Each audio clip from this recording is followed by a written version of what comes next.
금융위원회는 지난 2월 혁신금융서비스 지정을 통해 국내 주식에 대하여 소수 단위 거래를 허용하기로 했습니다. 이에 따라 올해 9월부터 각 증권사별 전산구축 일정 등에 따라 순차적으로 국내 주식 소수점 거래 서비스가 출시될 예정입니다. 기존에는 투자자가 국내 주식을 거래할 때 1주 단위로 주문을 해야 했지만 소수점 거래가 허용되면 0.1주처럼 소수점 단위로 주식을 거래할 수 있게 됩니다. 해외 주식의 경우 소수 단위 거래를 제공하는 증권사는 소수점 아래 6자리까지 매매를 지원하고 있습니다. 국내 주식도 향후 전산 개발 상황 등을 감안하여 유사한 수준으로 운영할 것으로 예상됩니다. 소수 단위 주식 거래가 도입되면 증권사는 투자자의 소수 단위 주식 주문을 취합하고 부족분을 자기분으로 채워서 온주로 만드는 과정이 필요합니다. 예를 들어 A 고객이 0.4주, B 고객이 0.3주, C 고객이 0.2주를 주문했다면 A, B, C 고객분 0.9주에 증권사분 0.1주를 합산하여 주식 1주를 증권사 명의로 한국거래소에 호가를 제출합니다. 거래가 체결되어 취득한 주식을 증권사는 예탁결제원에 신탁하게 됩니다. 신탁이란 위탁자인 증권사가 수탁자인 한국예탁원에게 일정한 목적에 따라 재산의 관리와 처분을 맡기는 일을 말합니다. 한국예탁원은 신탁제도를 활용하여 온전한 주식 1주를 여러 개의 수익증권으로 분할 발행하고 투자자는 주문 수량에 따라 수익증권을 취득합니다. 소수점 단위 거래가 도입되면 고가의 주식에 대한 일반 투자자들의 투자 접근성이 확대될 수 있습니다. 예를 들어 태광산업에 투자하고 싶지만 100만 6천 원이라는 금액이 부담스러워서 투자를 하지 못한 투자자라면 0.1주에 해당하는 10만 1,600원으로 이 기업에 투자할 수 있는 것입니다. 포트폴리오는 문서를 모아 휴대할 수 있는 서류 가방을 의미하는데요. 포트폴리오에 여러 개의 주식을 담을수록 위험이 점차 감소하는 것을 포트폴리오의 위험 분산 효과라고 합니다. 소수점 단위 거래가 도입되면 투자자는 소규모 자금으로 포트폴리오 다각화, 위험 관리 등을 용이하게 할 수 있게 됩니다. 예를 들어 현재 기준으로 시가총액 상위 10개의 종목을 동일한 비중으로 투자할 경우 3천만 원이 필요하다고 가정해봅시다. 만약 소수점 단위 거래가 허용돼서 0.01주 단위로 거래가 가능해지면 투자자는 30만 원으로 동일한 위험 분산 효과를 얻을 수 있습니다. 증권사는 주 단위가 아닌 금액 단위로 매월 일정 금액을 저축하는 것처럼 우량 주식에 투자하는 금융상품을 개발할 수 있습니다. 또한 증권사는 투자자가 선택한 주식과 투자 비중으로 포트폴리오를 구현하는 서비스도 제공할 수 있습니다. 대표적으로 미국의 M1 파이낸스는 $100 이상의 투자금만 있으면 금액 단위로 고객이 원하는 다양한 자산군에 분산하여 투자할 수 있는 서비스를 제공하고 있습니다. 예를 들어 투자자가 원하는 만큼 빵에 동일한 비율로 투자하고 싶은 경우 다양한 맛의 피자 조각을 피자 한 판으로 구성하는 것처럼 쉽게 빵 주가를 추종하는 나만의 ETF를 만들 수 있습니다. 투자자들이 국내 주식 소수점 투자 시 유의해야 할 사항도 있습니다. 보통 주 1주를 가진 주주는 주주총회에 참석해서 회사의 주요 안건에 투표할 수 있는 권리인 의결권을 한 개씩 가집니다. 하지만 상법상 소수점 단위의 주식에 대해서는 의결권이 원칙적으로 인정되지 않기 때문에 투자자는 이 경우 의결권을 행사할 수 없습니다. 다만 투자자는 수익증권 보유자로서 경제적 권리를 가집니다. 소수점 단위의 지분이라도 보유 지분만큼 투자자는 배당을 받는 것입니다.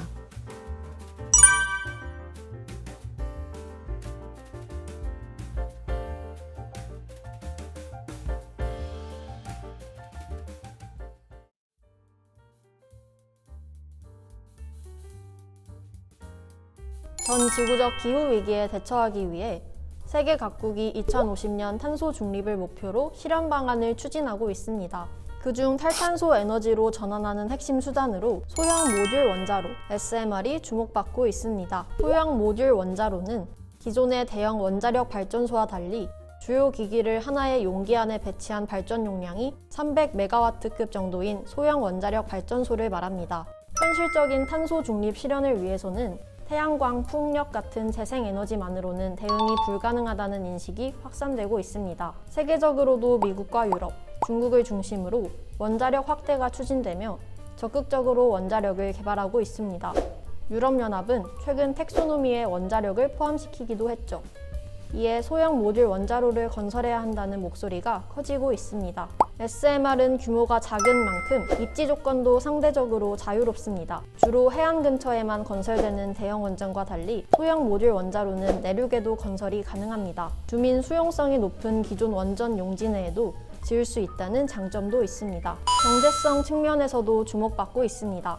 공장에서 부품을 생산하고 현장에서 조립하는 방식인 모듈 형태로 제작하기 때문에 건설 시간이 짧고 비용도 저렴하기 때문입니다. 그런데 아무리 경제성이 좋고 지속적으로 전력을 공급받을 수 있더라도 안정성의 보장이 가장 중요하지 않을까요? SMR은 기존 원자력의 가장 큰 문제점으로 제기되던 원자로 배관 파손으로 인한 방사선 물질 누출 가능성을 줄여 위험도를 낮췄습니다.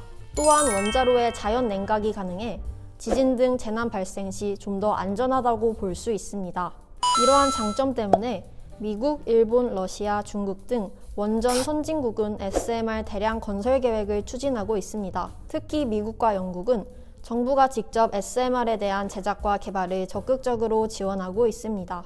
이에 우리나라도 SMR 건설 투자를 늘려야 한다는 지적이 제기되고 있습니다. 한국은 이미 세계 최고 수준의 원전 기술을 인정받고 있어 신규 원전 투자를 늘리고 공격적인 수출 전략을 펼친다면 시장을 선점할 수 있기 때문입니다.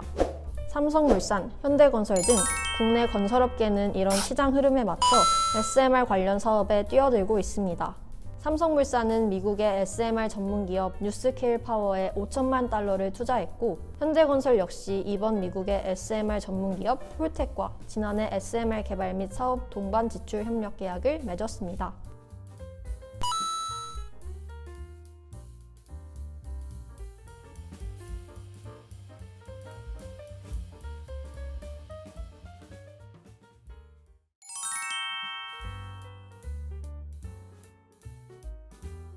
경영자는 조직 구성원들이 조직을 위해 헌신하기를 바랍니다. 조직 구성원들을 열심히 일하게 하는 요인에는 무엇이 있을까요? 허츠버그는 이 요인 이론을 통해 동기부여의 요인을 밝혔습니다. 허츠버그는 미국 피츠버그시에 근무하는 203명의 회계사와 기술자들을 대상으로 면접 조사를 실시했습니다. 연구 결과 조직 구성원을 불만족하게 하는 요인과 만족하게 하는 요인이 다르다는 것을 밝혔습니다. 기존에는 만족의 반대를 불만족이라고 보았지만 허츠버그는 만족과 불만족을 완전히 다른 차원으로 구분했습니다. 만족의 반대는 만족의 감소이고 불만족의 반대는 불만족의 해소라고 본 것이죠. 조직 구성원들이 직무에 불만족하게 하는 요인을 위생 요인이라고 합니다. 위생 요인에는 근무 환경, 직장 내 인간관계, 급여 등이 있습니다. 주로 일하는 환경적 특성과 관련된 요소들이죠. 위생 요인이 충족되지 않으면 불만족하게 되지만 위생 요인들이 충족된다고 해서 더 동기부여가 되지는 않습니다. 반면 직무에 만족하게 하는 요인을 동기 요인이라고 합니다. 동기 요인에는 성취, 인정, 책임감 등이 있습니다. 주로 직무와 직접 관련된 내재적 요소들이죠. 동기 요인들이 충족되면 조직 구성원은 더 직무에 만족하며 동기부여됩니다. 허츠버그의 이 요인 이론에 따르면 경영자가 조직 구성원들을 동기부여하기 위해서는 직원들이 직무를 통해 성취감을 느끼고 성장하고 책임감을 갖게 하여 동기부여되도록 해야 합니다. 위생 요인은 불만족 해소에만 영향을 미치므로 경영자가 직원들을 열심히 일하게 하기 위해서는 동기 요인들을 충족해야 하는 것이죠. 이 요인 이론에 대해 직무 만족과 불만족이 서로 다른 차원이 아니라는 비판 의견도 있습니다. 그러나 이 요인 이론은 조직 구성원의 의욕 상실이나 직무 불만족의 원인을 개인의 성격, 태도와 같은 개인적 특징이 아니라 직무 자체에서 찾았다는 점에서 시사하는 바가 있습니다.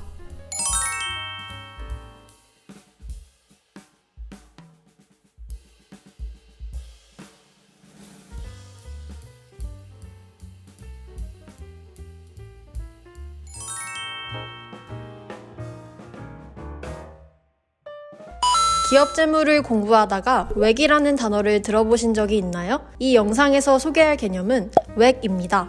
기업에 좋은 투자안이 있는데 자금이 모자랄 경우 기업은 외부로부터 자금을 조달하게 됩니다. 가장 대표적인 자금 조달 수단은 주식과 채권입니다. 기업이 발행한 주식을 매수한 사람을 주주, 채권을 매수한 사람을 채권자라고 합니다.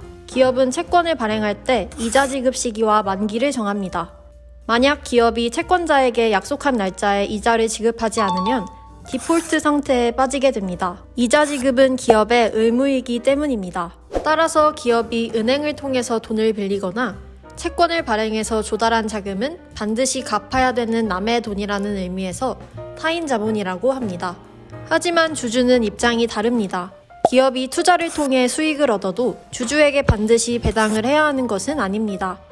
주주가 기업이 발행한 주식을 매수한다는 것은 기업의 성장 잠재력에 투자한다는 것을 의미합니다.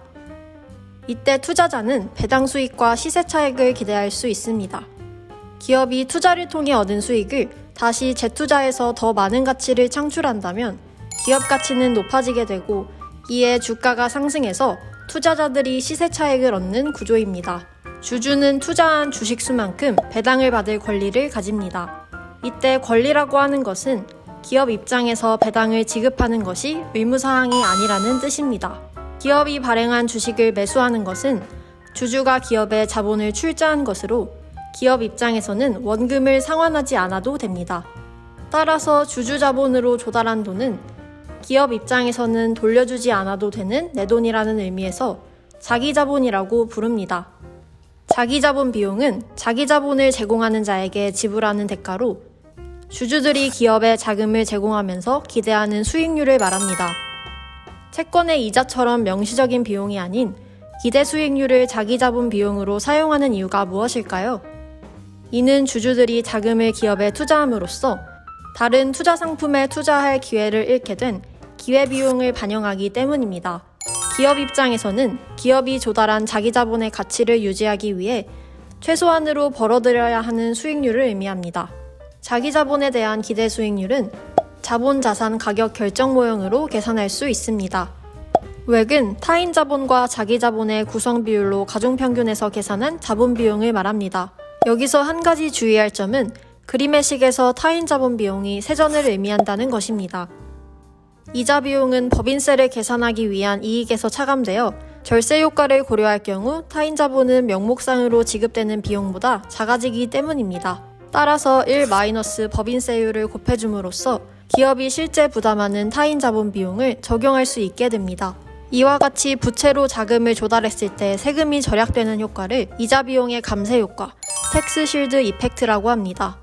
쉴드는 방패를 의미합니다. 기업이 타인 자본으로 자금을 조달하면 법인세를 계산하기 위한 이익의 크기를 줄여서 일종의 방패 역할을 하는 것입니다.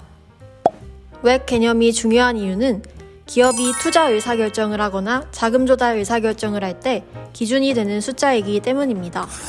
일례로 투자안의 수익률이 웩보다 높으면 이 투자안은 수익 창출 능력이 있는 좋은 투자안이라고 판단할 수 있습니다.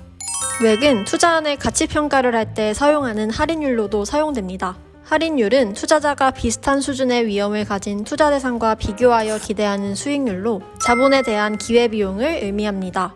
기업 입장에서는 웩을 할인율에 적용함으로써 타인 자본과 자기 자본을 제공한 투자자들에 대해 부담해야 할 비용으로 인식할 수 있습니다. 이 영상이 웩을 이해하는 데 도움이 되었기를 바랍니다.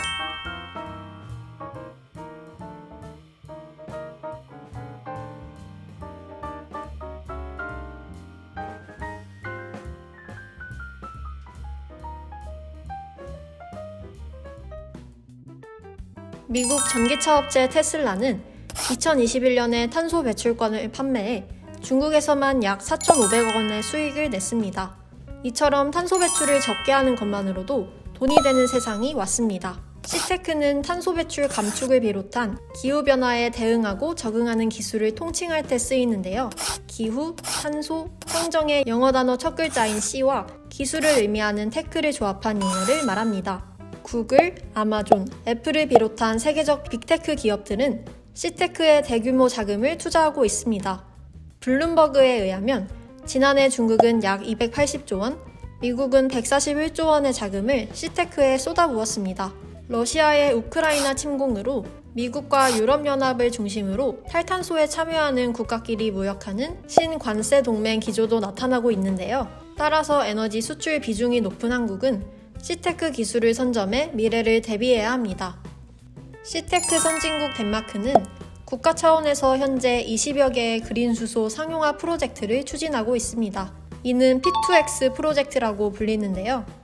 P2X는 Power to X의 약자로 잉여 에너지를 다른 에너지로 변환하여 저장하는 기술을 말합니다. 물을 전기 분해해 청정 수소를 생산하는 것이 그 예시입니다. 수소는 운송이나 산업 목적을 위한 연료로 직접 사용할 수도 있고 암모니아, 메탄올 같은 합성 연료나 산업 재료로 전환해 활용할 수도 있습니다. 또한 덴마크는 2033년까지 북해와 발트해에 세계 최초의 인공에너지 섬을 건설할 계획입니다. 인공섬에서 해상풍력으로 생산한 전력은 독일을 비롯한 이웃 유럽 국가에 수출할 수 있습니다. 한국의 시테크 투자 규모는 세계 8위지만 투자 매력도는 31호 중위권입니다. 전문가들은 한국의 투자 매력도가 낮은 원인을 한국의 지리적 특징에서 찾았습니다. 한국은 위도가 높고 풍력 밀도가 낮아 태양광이나 풍력 발전만으로 필요한 에너지를 생산하기 어렵다는 겁니다. 유럽은 올해 2월 원자력 발전을 EU 그린 텍소노미에 포함하였습니다. 따라서 원자력 발전은 방사선 핵 폐기물 같은 단점이 있음에도 불구하고 탄소 중립을 위한 핵심 시테크의 현실적인 선택지로 고려되고 있습니다. 미래 세대에게 안전하고 효율적인 에너지를 물려주기 위해 앞으로의 시테크 중요성은 더욱 커질 것입니다.